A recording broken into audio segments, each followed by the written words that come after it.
안녕하세요, 조현성입니다. 호연씨입니다. 저희는 지금 산후조리원이라는 곳에 있는데요. 저희가 아기를 출산하고 일주일을 병원에서 보내고 여기에 24, 25, 26, 27 지금 4일째 이 조리원에서 있는 중입니다. 벌써 4일이나 됐구나. 저희 아기가 태어난 지 벌써 오늘로 10일 차예요. 그 과정을 지금 영상 촬영하기에는 저희 보현 씨도 약도 맞고 있고 몸도 좀 불편했고 해서 영상 촬영하기는 좀 부담스러워서 블로그에는 제가 이제 어차피 혼자 있으니까 글을 좀 남기긴 했는데 이제 어느 정도 회복을 좀 하고 진짜. 겨우 이제 어느 정도 회복이 돼서 영상 촬영을 지금 시도해보고 있습니다. 근데 그동안에 그거는 오빠 블로그에 진짜 자세히 되어 있거든요. 오빠가 거의 매일 올렸던 것 같아요. 되게 부지런히. 그게 이제 부지런함도 있지만은 할 일이 없어요. 남편들이 크게 와이프 케어도 하고 아기도 케어하고 있는데 그거 말고는 이제 일단 술을 못 먹게 되니까 잠이 안 와요.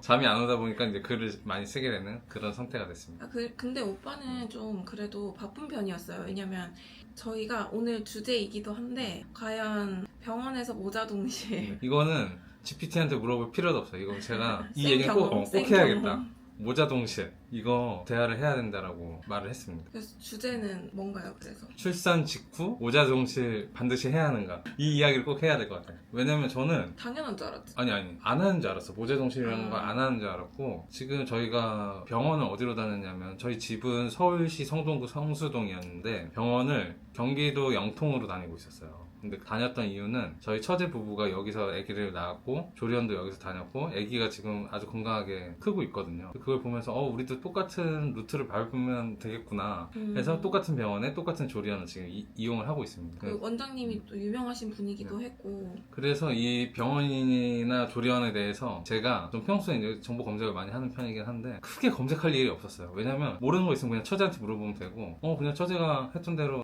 저때 저렇게 했으니까 나도 이렇게 해야지 그냥 이런 입장이었거든요. 근데 이제 출산하고 나서 깜짝 놀랐어요. 근데 군데군데 많이 붙어 있었어. 그런 이제 홍보 문구나 책자 같은 것들이 24시간 모자 동실 병원 중간중간에 이제 붙어 있는데 그거를 내가 간과한 거지. 그래서 깜짝 놀랐어요. 왜냐하면 출산을 하고 나서 5박 6일 동안 지금 바늘을 꽂고 있는 우리 아이를 내가 참 안전하게 온 정성을 다해서 이제 케어를 해줘야 되겠구나. 나는 이거 하면은 내 체력은 끝이다. 이제 이 생각을 하고 있었는데 제왕절개 하고 나서 한 1시간 있단가 아기가 들어오는 거죠. 근데 저는 그래서 그게 당연한 건 줄 알았어요. 모든 아기 낳고 나면은 데려와서 아기 보여주고 처음에 막 전 물려주고 막 이런 과정들이 저는 그냥 되게 당연했거든요. 내가 아기를 낳았는데 아기를 못 보는 건 말이 안 되니까 그냥 당연한 과정이구나 라고 생각을 했는데 주변에 보니까 병원에서는 아예 아기를 볼 수가 없었다 그러더라고요. 그냥 자기가 직접 신생아실 가서 그 창문 통해서만 봤었고 실제로 이제 아기를 안아보는 거는 뭐 모유수유 할 산모들만 모유수유 타임이 또 딱 정해져 있어가지고 그때만 아기를 볼 수 있고 안 그러면 이제 조리원 가서야 아기를 볼 수 있었다고 하더라고요. 저도 그 얘기를 되게 많이 들었어요. 병원에서는 당연히 와이프 케어하는 거고 조리원 가면 그때 아기를 볼 수 있다라고 이제 들었는데 저는 이제 첫날 딱 들어오는데 깜짝 놀랐어요. 아기 잠깐 보여주고 가시는구나 했는데 그럴 수도 있었어요. 아기 잠깐 보고 갈 수도 있는데 그 아기를 보면 엄마 입장에서 어떻겠어요? 당연히 같이 있고 싶을 거잖아요. 그러니까 자발적으로 이제 모자 동실을 자연스럽게 이제 선택을 하게 되는 거예요. 근데 첫날에는 아무것도 몰라요. 저희가 기저귀 갈지도 모르고 똥 싸면은 똥 때문에 또 당황하고 어떻게 닦는 방법도 모르고 기저귀 갈아주려고 속삭이를 펼쳐놓으면은 이걸 어떻게 다시 조립을 해야 될지 이런 거 아무것도 모르는 거예요. 물론 그 당일에 알려주시기도 해요. 근데 워낙에 많은 정보들이 갑자기 뭐 입원실 이용하려면 어떻게 해야 되고 뭐 샤워실 어떻게 해야 되고 밥 시간은 어떻게 되고 그다음에 회진은 어떻게 되고 뭐 이런 갖가지 정보들이 다 한 번에 이제 집약돼서 들어오다 보니까 그 교육을 받고 나면은 초기화가 돼요. 초기화가 돼서 이거를 하루 이틀 지날 때마다 재교육이 진행되긴 하는데 그 첫날에는 그 교육을 받고 나서도 어떻게 해야 될지 몰라서 2시간밖에 못 버텼어요. 그 모자 동실하는데. 근데 그 2시간 만에 우리 보현 씨는 애기한테 이제 사랑에 빠져버린 거예요. 그 다음부터 이제 계속 데리고 있으려고 노력을 많이 했습니다. 아니 너무 보고 싶더라고요. 그래서 다음날 아침에도 그러니까 밤에서부터 아기 보고 싶다 아기 보고 싶다 다음날 아침 돼서 오빠 아기 데리고 와. 왜냐면 여기는 저희가 원하면 언제든지 아기를 데려올 수 있어요. 뭐 새벽이든 뭐 아침이든 상관없이 데려올 수 있고 또 여기가 모유수유 전담팀이 또 따로 있어요 병원에. 그래가지고 모유수유 교육도 엄청 적극적으로 시켜주시거든요. 그래서 저는 원래 모유수유 계획이 전혀 1도 없었는데 자연스럽게 모유수유도 하게 되고 보현 씨로 일단 말할 것 같으면은 정해져. 처음에는 이제 초유만 하고 단유를 하겠다고 계속 얘기해오던 그런 사람이었어요. 근데 애기한테 이제 사랑에 빠지고 나니까 내가 이거를 먹어야지 진짜 무조건 이제 해야지 라고 계속 그거를 원래 계획대로 안 하려고 하는 거예요. 사랑에 빠지다 보면. 그걸 지금 또 자주 시키고 있습니다. 근데 그게 저는 되게 낳기 전엔 그랬어요. 뭔가 내 가슴을 물린다는 것 자체가 뭔가 조금 거북하고 막 애기한테 그러면 안 되겠지만 조금 징그러울 것 같고 막 그랬었는데 전혀 그런 느낌이 아니라 너무 예쁘고 너무 귀엽고 진짜 그 막 배고파서 막 이렇게 찾는 그 행동이 있거든요. 입을 막 벌리고 막 아기새처럼. 근데 그게 너무 귀엽단 말이에요. 그래서 안 줄 수가 없어. 안 주고 걔가 막 찾다가 울면 그게 너무 마음이 아프고 눈물이 줄줄줄. 그래서 지금 일단 우리가 그 얘기를 해야 돼. 이게 하는 게 맞는 것인가 아닌 것인가. 근데 내가 출산을 하러 오는 과정부터 출산을 하고 그때까지 이제 시기를 고려를 해보면 제 상태를 말씀드릴게요. 그럼 이거부터 하자. 뭐, 맞다 아니다부터 딱 해보자. 오빠는 맞다 아니다. 처음에는 아니라고 생각했는데 그 병원에서의 마지막 날부터 지금까지는 맞다고 생각합니다. 오 그래? 너 오빠 아니단 줄 알았어 계속. 저는 왜냐면 맞다. 초반에 제가 그냥 애기 데려오지 말자 그랬어요. 왜냐면 내 상황을 한번 내가 얘기를 해볼게. 출산하러 가기 전날이죠. 출산하러 가기 전날 굉장히 이제 긴장이 돼요. 애기도 처음 나와보고 하는 거니. 밤을 새고 갔거든요. 밤을 새고 이제 운전을 이렇게 하고 갔어. 운전을 하고 가는데 옆에서 보현 씨가 우는 거예요. 무슨 생각인지 모르겠어요. 그냥 울어. 그럼 저도 슬프죠. 옆에서 이제 아빠가 되는데 근데 저게 나 때문에 우는 건가 뭐 좋아서 우는 건가 이제 이런 생각이 들어. 아무튼 그런 걸 이제 하다 보면은 이제 조금 피곤해져 우는 걸 보면. 그치? 그래? 일단 안 그래도 밤새서 피곤한데 더 피곤한 상황이 되는 거야. 기가 빨려서. 기가 좀 빨린다 그래야 되나? 더 피곤한데 병원에 딱 도착을 했어. 갑자기 간호사가 뭐 사오래. 저기 1층 내려가서 네오덤칠 뭐 맞아. 상처에 발라야 된다 뭐 아무 정보도 없어요. 그냥 이런 거 있으면 좀 미리 얘기해주면 되는데 근데 갑자기 이제 그렇게 툭툭 치고 들어오는 것들 있잖아. 지금 빨리 산모 일로 보내세요. 원래는 이제 우리가 계획하기에는 그 4층 분만실에서 전화하고 들어가야 되고 막 이런 FM이 있는데 그냥 들어오세요. 나 이런 거를 겪을 때마다 피곤해지거든. 그러니까 예상치 못한 예상치 못한 상황들. 제이입니다. 참고로. 피곤해져. 점점 피곤해져. 밤새고 슬픈 걸 보고 예상치 못한 상황들 겪으면 슬픈 피곤해지고. 걸 보고. 근데 거기에다가 이제 최고조로 출산하러 들어가잖아. 저거 얼마나 피곤해졌겠어요. 더 피곤해져. 아무 생각 없이 이제 기다리는 거야. 갑자기 응애 해. 응애 하면서 이제 그 순간 또 놓치면 안 되잖아. 카메라 나 한 손에 이제 그 오즈모 들고 있고 한 손에 아이폰 들고 있는데 이거 두 개로 다 찍고 싶은 거야. 근데 간호사가 안 된대. 자기들이 찍어주게 되면 안 뺏기려고 해서 막 설득하고 또 피곤해져. 그럼 완전히 이제 피곤한 상황에 대해서 이제 거의 그로기 상태까지 가요. 남편도. 근데 이제 저기 와이프도 챙겨야 되잖아요. 짐도 다 입원실로 옮겨놓고 그 침대에 누워있는 동안 해야 될 일들이 꽤 있어. 그러면서 이제 완전 긴장 최고조 상태에서 기다리는 거지. 아기가 나올 때까지. 근데 내가 궁금한 거 있어. 수술 끝나고 수면 마취된 상태에서 회복하느라고 좀 회복실에 내가 누워있잖아. 그 시간이 나는 한 20분 정도인 줄 알았는데 거의 1시간 넘게 잠들어 있었더라고요. 그 시간 동안 오빠는 그러면 그 수술실 앞에서 기다리고 있었지. 1시간 넘게? 응. 처음에 뭐라고 했었냐면 병실에 안 가 있고? 그 수술실 바로 앞에서 기다리고 있었어. 왜?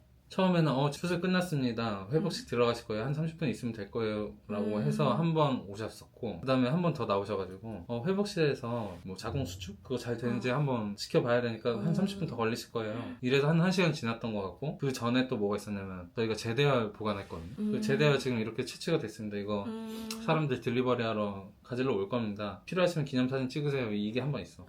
그래서 한 1시간 20분 지났던 것 같아요. 그 다음에 이제 실려서 나오더라고. 그러니까 난 당연히 이제 입원실에 가 있을 줄 알았는데 그 앞에 있었구나. 수술실 앞에. 그래서 남편이 꽤 피곤한 상황이죠. 그 다음에 이제 산모랑 같이 그 침대로 같이 엘리베이터 타면서 이제 이동을 하면은 그 시점부터 거의 그 세 가지 분류로 돼 있더라고요. 간호사실, 그 다음에 모유수유 전담팀, 그 다음 신생아실 팀. 이 세 군데에서 처음에는 이제 간호사실에서 먼저 와서 설명을 쫙 해주시고, 그 다음에 신생아실 쪽에서 와서 이제 설명을 쭉 해주시고, 그 다음에 모유수유 전담팀 쪽에서 와서 설명해 주세요. 간호사실에서 설명해 주시는 거는 이제 어떻게 보면 이제 와이프 케어랑 입원 생활 어떻게 하는지 이런 것들. 신생아실에서 설명을 해주러 오시면서부터 아기가 이제 같이 이제 입장이 되는 거예요. 그때부터 아기랑 같이 있게 돼요. 그래서 계속 피곤한데 아기까지 이제 케어를 해야 되는데 당연히 너무 사랑스럽죠. 너무 사랑스럽고 막 뭔가를 해주고 싶은데 할 수 있는 거 없는. 막 자꾸 찾게 되고 전화하고 지금 똥 쌌는데 이거 어떻게 치우는 거 한 번만 알려주세요. 그 다음에 지금 속삭이 풀어졌는데 속삭이 싸는 거 한 번만 알려주세요. 그래서 전화하고 그렇게 하나하나 배웠습니다. 그러니까 이 모습이 마치 정말 신병 입대하는 그 논사훈련소에 들어가서 배우잖아요. 5주간인가? 5주간 배우면서 한 주 지날 때마다 이게 한 주씩 쌓이거든. 여기서는 지금 하루 지날 때마다 한 주씩 하나씩 쌓이는 느낌이었어. 그래서 지금 이제 조리원에 오는 게 마치 자대 배치 받은 느낌. 그래서 오빠는 처음에는 아니다라고 생각을 했던 거야. 처음에는 나도 피곤하고 보현 씨가 일단 제대로 앉지도 못하잖아. 여기 바늘 꽂고 있으니까. 그래서 이건 좀 빼고 나서 했으면 좋겠다라는 생각을 갖고 있었어요. 근데 다들 그랬어요. 뭔가 몸 회복부터 해야 된다. 나중에 어차피 집에 가면 우리가 봐야 되고 지금 케어해주시는 분들 있을 때 케어 받고 산모는 이제 조리 먼저 해야 된다 이렇게 얘기를 했는데 지금 당장 내가 몸이 괜찮다 보니까 뭐 앉는데 손목이 아프거나 뭐 그러진 않잖아요. 그래서 뭐 오버하는 게 아니라 그 첫날부터 이렇게 툭 전달이 되는데 아무튼 훈련의 시작이었어요. 근데 여기는 분위기 자체가 약간 그 모자동실이랑 유도하시더라고요. 모자동실이랑 모유수유랑 이런 거를 좀 적극적으로 유도를 해주시는 것 같았어요. 그래서 자연스럽게 뭔가 저희는 모자동실을 하게 됐고 그래서 첫날은 2시간으로 끝났는데 그 다음날부터는 거의 막 9시간, 12시간 아침에 막 9시에 데리러 가서 저녁 9시에 보내고 그런 식으로 했던 것 같아요. 근데 이제 결론적으로 내가 왜 처음에는 아니라고 생각했는데 병원 마지막 날이랑 지금 상황에서는 맞다고 생각을 하냐면 일단 기본적으로 지금 제가 말하는 몇 가지 말씀드릴게요. 일단 뭘 할 줄 알아야 되냐면 기저귀 가는 거 할 줄 알아요. 그리고 분유 먹이는 거, 트림 시키는 거. 그리고 그것도 있어. 아기가 먹다가 꼭 잠이 들거든요. 근데 잠 깨우는 게 그렇게 중요하다고 하더라고요. 무조건 깨워서 다 먹여야 돼. 이거는 지금 또 한 단계 올라간 건데 제가 말하는 건 완전 생기초. 남편들의 입장에서 속삭이 하는 거. 이 4개는 진짜 완전 생기초. 그러니까 병원 있을 때 배워야 돼. 내가 보니까 병원에 있다가 갑자기 어딘가 뭐 조리원을 갈 수도 있고 집에 갈 수도 있는데 갑자기 툭 던져지면 당황한다고. 맞아. 이 4가지를 지금 병원에 있으면서 그 5박 6일 병원에 있으면서 배우면서 마지막 날에 제가 제 모습을 보고 깜짝 놀랐어요. 속삭였을 때 턱턱 해서 탁탁 이러니까 딱 끝나. 그 다음에 분유 먹이는 것도 먹이고 다 먹고 이 분유 다 먹이는 거 쉬운 일 아니거든요. 분유 다 먹인 다음에 양이 많아질 탁 안 다음에 톡톡톡 하면 애기가 컥해요. 그러면은 이 나의 프로페셔널한 모습을 보면서 내가 이 모자동실하기 잘했다. 그리고 이거 미리 배워두길 잘했다. 무조건 해야 된다 라고 생각을 했어요. 그러니까 아마 회사 다니시는 분들 배우자 출산휴가 하면은 딴 데 쓰지 마시고 이 병원에 계시는 5박 6일에 맞춰서 쓰신 다음에 이런 거 배울 수 있는 기회가 있으면 무조건 배워두시는 게 좋을 것 같아요. 그래야지 회사를 갔다가 밤에 오시더라도 바로 캐치해가지고 분유도 먹이고 탁탁탁탁 해서 트림도 시키고 기저귀도 딱 갈고 이런 아무튼 해보시면은 제가 왜 논산훈련소에 입소했다고 얘기하는지 아실 거예요. 근데 저도 같은 이유에서 모자동실 하는 게 맞다라고 생각하는 게 어쨌든 우리가 해야 되는 일들인데 그거를 너무 모르고 있다가 바로 실전에 투입되는 것보다 그렇게 처음부터 자연스럽게 반복적으로 학습을 시켜주시니까 저희가 자연스럽게 이런 것들을 할 수 있게 돼가지고 이거는 필요한 게 맞다라고 생각이 들더라고요. 또 중간중간에 또 알려주시는 것도 너무 많고 알게 되는 정보도 많고 그다음에 애기 케어하는 거 아까 이제 오빠가 다음 단계라고 했던 수유하다 보면 애기가 꼭 잠이 드는데 그거를 저는 이제 배부르니까 자는 거구나 해가지고 재워도 되는 줄 알았어요. 근데 애기들은 배불러서 자는 게 아니라고 하더라고요. 그게 처음 태어나면은 황달 증상이 무조건 있는데 그렇게 늘어져서 자는 게 증상 중에 하나라고 하더라고요. 그래서 꼭 깨워가지고 분유를 다 먹이고 그 황달이 소변이랑 대변으로만 빠져나갈 수 있다고 하더라고요. 그래서 꼭 다 먹여야 되는데 깨우는 게 또 쉽지가 않아요. 막 이렇게 흔들어도 절대 안 깨나고 그 깨우는 방법이 있더라고요. 뭐 기저귀를 벗겼다가 뭐 늘렸다가 등을 꾹꾹꾹 눌러줬다가 그런 이제 노하우 같은 것들을 많이 알려주셔가지고 그리고 꼭 필요한 것 같습니다. 제가 뭐 감동적인 얘기를 유도하는 건 아니지만 이런 걸 다 떠나서 일단 애기랑 같이 있을 수 있는 거. 지금 이제 황달 얘기해서 생각나는 게 애기가 아기 침대에 있으면 얼굴이 빨개져 있어요. 근데 제가 안고 있으면 얼굴이 하얀색으로 돌아와요.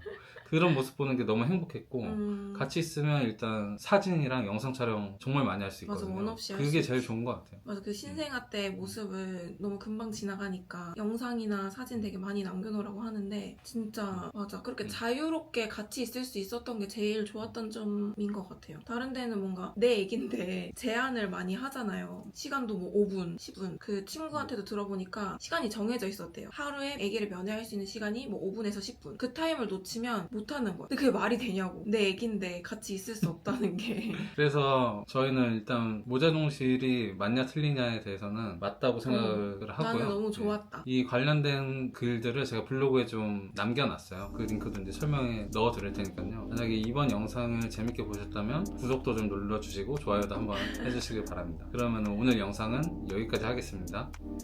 안녕.